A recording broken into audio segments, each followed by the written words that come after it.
अस्सलाम वालेकुम। मैं हूँ तहनीना शेख। लाहौर में नए नवेले जोड़े को रिश्तेदार ने शादी की दावत में बुलाया कॉल करके कि आप हमारे घर आए, आपकी दावत है हमारे घर। जोड़े ने दावत को कबूल किया और ये कहा कि ठीक है, मैं आऊंगा इंशाल्लाह ताला। जोड़े ने आपस में प्लान किया और दावत वाले दिन खाना खाने के लिए चले गए, जहाँ पर गुट मारकर इनको कत्ल कर दिया गया। लड़की वाले और लड़के वाले दोनों में से रंजिश किसकी थी जो कत्ल किया गया? वजह अनाथ क्या है इस सारे मामले की? डिटेल्स की तरफ आती हूँ। लाहौर का ये अफसोसनाक वाकया है जिसका बैकग्राउंड सारे का सारा मिलता है जेहलम से। जेहलम में एक इलाका है जिसे कहते हैं सोहावा। सोहावा की फैमिली है।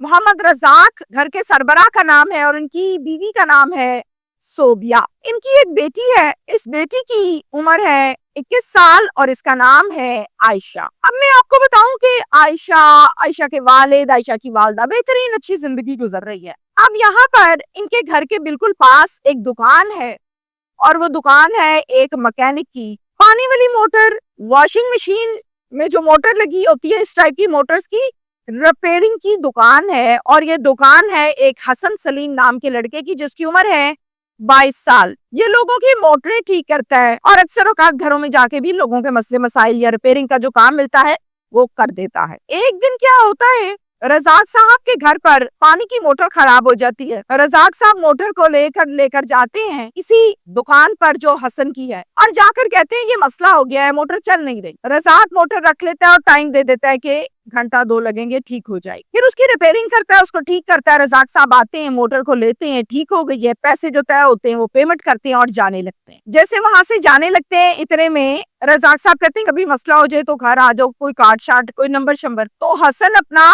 कार्ड निकाल के देता है और कहता है सर ये नंबर रखें, जब कभी आपको जरूरत हो मुझे आपने कॉल करनी है, मैं घर आके आपका मसला हल कर दूंगा। रजा कहता है चलो ये तो अच्छी बात है, टाइम बच जाएगा। कार्ड लिया, जेब में डाला, घर को आ गया। उसके बाद 2 से 3 मरतबा ये मसला होता है, यानी वो मोटर को रिपेयरिंग का काम निकल आता है घर पर। तो रजाक इसको फोन करता है, ये आता है, आके ठीक करके चला जाता है और बड़ा मुनासिब सा मुआवजा लेता है। इसी तरह से ये सिलसिला चल रहा है। एक दिन क्या होता है, एक अननोन नंबर से हसन के मोबाइल पर एक मैसेज आता है हाय। ये हाय का जो लफ्ज है ना, इसने बड़े लोगों की जिंदगियां बर्बाद की हुई है। हाय, मैं बड़ी खिलाफ हूँ इस हाय के, इस हेलो के जो लोग भेजते हैं। खैर, हाय का मैसेज आता है। हसन पूछता है सेंडर को कि माजरत पहचाना नहीं, कौन है आप? तो आगे से जवाब आता है मैं आयशा हूँ, रजाक साहब की बेटी, जिनके घर पर आप कई मर्तबा काम करने के लिए आए हैं। मैंने आपको वहाँ पर देखा, आप मुझे बहुत अच्छे लगते हैं, तो मैं आपको पसंद करने लगी हूँ। अब आदमी को क्या चाहिए? वो कहता है अच्छा।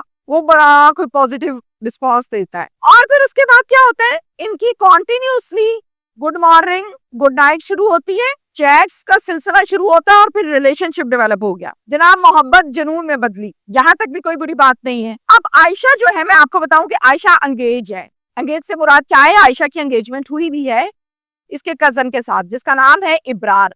अब इस मंगनी के बाद भी आयशा पसंद करने लगी है हसन को और गपशप भी मारती है, चिटचैट भी होती है इनकी और बाहर मुलाकातों का सिलसिला भी जारी है। एक दिन क्या होता है, इनके घर पर ननियाल आया हुआ है। ननियाल किसे कहते हैं? नानके वाली साइड पर। ददियाल कहते हैं दादको वाली साइड को। अब ननियाल वाले आए हुए हैं और फिर पता लग जाता है कुछ कजन्स को कि आयशा जो है वो फोन पर किसी से बड़ी चैट शैट करके बड़ी मगन है। मोबाइल पकड़ा होता है, चेहरे पे स्माइल है, साफ समझ आती है कि कहीं कोई मीठी मीठी बातें हो रही हैं। तो फैमिली वाले और वो कजन्स आयशा की वालदा और वालिद को बताते हैं कि आयशा जो है ना, कोई हमें ठीक काम नहीं लग रहा है, ये फोन पर बहुत बिजी रहती है और लगता है कि कहीं पे इसकी गपशप है। कजन कहते हैं। अब वालदैन आयशा को प्यार से बुलाते हैं, बिठाते हैं, पूछते हैं। आयशा कहती है ऐसी तो कोई बात ही नहीं, मेरे पे इल्जाम लगा रहे हैं लोग, ऐसा कोई चक्कर नहीं है। बाप था, बाप ने मोबाइल छीना, पासवर्ड लगाया, देखा जनाब अंदर तो गुड मॉर्निंग और गुड नाइटें और चैट्स हो रही हैं। किससे? उसी मोटर मैकेनिक से जो घर पर आया था मोटर ठीक करने के लिए।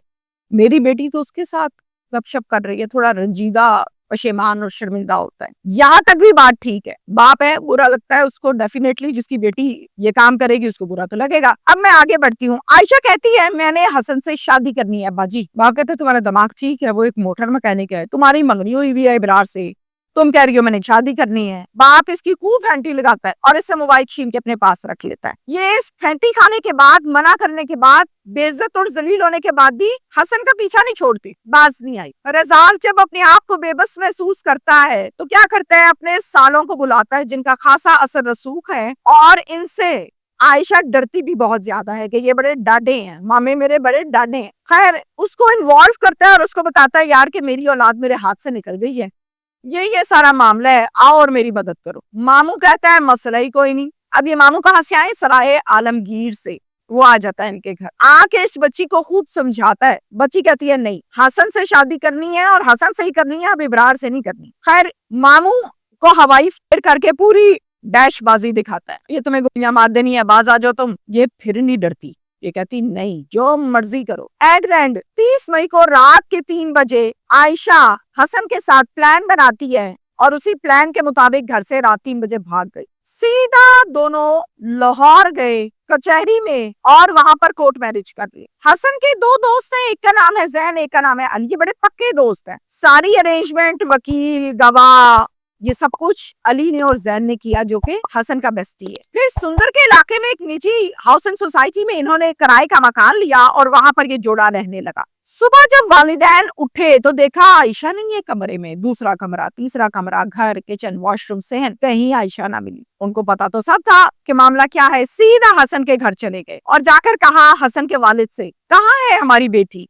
उन्होंने कहा क्या मतलब हमारी बेटी? मैं समझा नहीं आपकी बात। उन्होंने कहा हसन कहाँ है? कहा अंदर कमरे में सोया होगा। सीधा कमरे में चले गए तो हसन कमरे में नहीं सोया हुआ था। बाहर निकले और पूछा बाप से, साथ मिलके करवा रहे हो? कहता मुझे आपकी बात नहीं समझ आई, आप क्या रहे हैं, मुझे कुछ पता नहीं है। खैर डोमेली पुलिस स्टेशन में एक अगवा का मुकदमा दर्ज कर दिया जाता है और ये मुकदमा होता है नामजद, जिसका मुद्दई बनता है वालिद। और ये कहा जाता है कि जी मेरी बेटी को नाजायज मकासद और गलत कारी के लिए अगवा किया है इस बंदे ने। किस बंदे ने?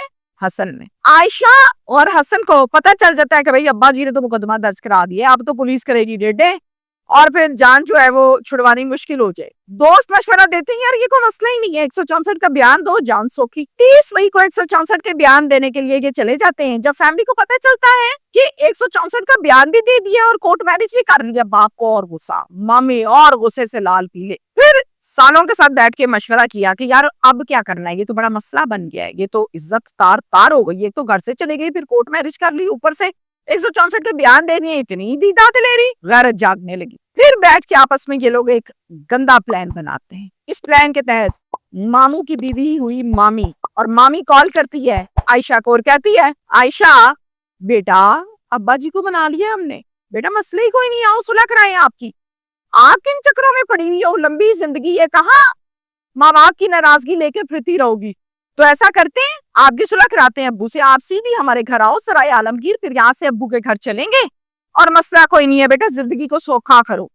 सही मीठी मीठी बातें की हैं, लड़की राजी हो गई। अब आयशा और हसन इनकी बातों में आए और इनके घर सराय आलमगीर चले गए। जब अंदर गए हैं इनको बड़े आराम से कमरे में बिठाया है, बाहर से लगाया ताला, ले दरादर चित्रौल, डंडे, सोटे, जूतियां, और फिर उसके बाद दोनों को कर दिया गया। अब दोनों को कर दिया वकुआ यहाँ तक है। अब हसन के वालिद साहब ये कहते हैं कि ये लोग अगवा करके लेके गए हैं मेरी आयशा बहू को और मेरे बेटे हसन को, जबकि जरा ये बताते हैं कि इनको मामी ने कॉल की थी, एग्री किया था, तो ये खुद वहां पर गए थे और जाकर आगे जो मारपीट और लगारत हुई वो मैं आपको बता चुकी।